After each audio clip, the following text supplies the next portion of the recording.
आणि सगळ्यात महत्वाचं काय झालं की आता मराठवाडा, पश्चिम महाराष्ट्र आणि उत्तर महाराष्ट्र, आता काय झालं की म्हणजे ह्या 2 दिवसापासून मराठवाड्यात तर पावसाने इतका धुमाकूळ घातलाय.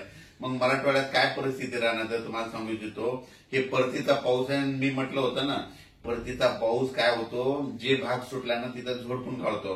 मग कोणता भाग सुटलेला होता? अहिल्यानगर सुटलेला होता, बीड जिल्ह्यातला काही भाग सुटलेला होता, कडाशीचा काही भाग सुटलेला होता. तर त्या भागाला आज देखील खूप पावसानं झोडपिलंय. आणि मराठवाड्यातल्या शेतकऱ्याला खास करून आज सांगतो की आज आहे 15 सप्टेंबर, 16, 17 आणि 18, आणखी 4 दिवस मराठवाड्यातल्या सगळ्या जिल्ह्यामध्ये दररोज वेगवेगळ्या तालुक्यात, वेगवेगळ्या भागात, वेगवेगळ्या गावात असा जोराचा पाऊस 4 दिवसात पडणार आहे.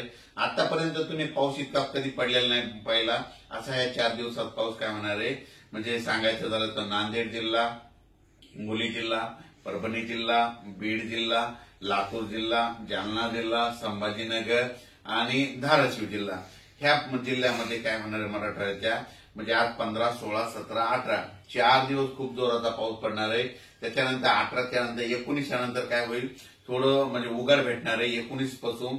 पण उघाड जरी झाली तरी काय होणार आहे, मराठवाड्यात मात्र स्थानिक वातावरणातून जवळपास 21 तारखेपर्यंत, 21-22 सप्टेंबर पर्यंत थोडा भाग बदलत पाऊस पडणार आहे, म्हणून हे अंदाज लक्षात येतात.